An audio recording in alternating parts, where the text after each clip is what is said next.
حضرت ابو بکر صدیق رضی اللہ تعالیٰ عنہ ایک روز چلتے پھرتے مدینے میں یہودیوں کے محلے میں پہنچ گئے۔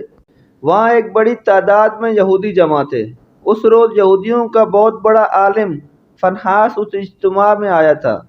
صدیق اکبر رضی اللہ تعالیٰ عنہ نے فنحاس سے کہا، اے فنحاس، اللہ سے ڈر اور اسلام قبول کر لے۔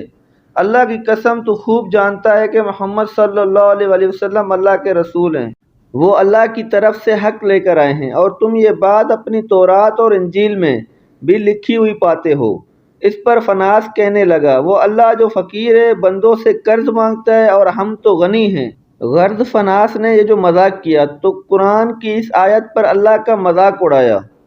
صدیق اکبر رضی اللہ تعالیٰ عنہ نے جب دیکھا کہ اللہ کا دشمن میرے مولا کا مذاق اڑا رہا ہے تو انہوں نے اس کے منہ پر تماچا دے مارا اور کہا، اس رب کی قسم جس کی مٹھی میں ابو بکر کی جان ہے، اگر ہمارے اور تمہارے درمیان معاہدہ نہ ہوتا تو اللہ کے دشمن میں تیری گردن اڑا دیتا۔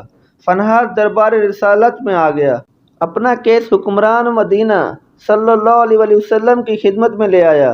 کہنے لگا، اے محمد صلی اللہ علیہ وسلم، دیکھیے آپ کے ساتھی نے میرے ساتھ اس طرح ظلم کیا ہے۔ اللہ کے رسول صلی اللہ علیہ وسلم نے صدیق اکبر رضی اللہ تعالیٰ عنہ سے پوچھا، آپ رضی اللہ تعالیٰ عنہ نے کس وجہ سے اس کے تھپڑ مارا؟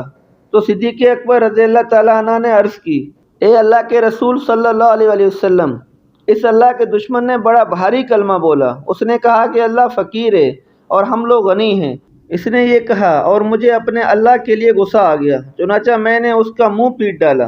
یہ سنتے ہی فنحاس نے انکار کر دیا اور کہا، میں نے ایسی کوئی بات نہیں کی۔ اب صدیق اکبر رضی اللہ تعالیٰ عنہ کی گواہی دینے والا کوئی موجود نہ تھا۔ یہودی مکر گیا تھا اور باقی سب یہودی بھی اس کی پشت پر تھے۔ یہ بڑا پریشانی کا سما تھا، مگر اللہ نے اپنے نبی کریم صلی اللہ علیہ وسلم کے ساتھی کی عزت و صداقت کا عرش سے اعلان کرتے ہوئے یوں شہادت دی، اللہ نے ان لوگوں کی بات سن لی جنہوں نے کہا کہ اللہ فقیر ہے اور ہم غنی ہیں۔ صدیق اکبر رضی اللہ تعالیٰ عنہ نے اپنے رب کی گستاخی پر رب کے دشمن کے تماچا مارا، اور جب صدیق اکبر رضی اللہ تعالیٰ عنہ کی صداقت پہ حرف آنے لگا تو رب تعالیٰ نے حضرت ابو بکر صدیق رضی اللہ تعالیٰ عنہ کی صداقت کا اعلان عرش سے کر دیا۔ سبحان اللہ۔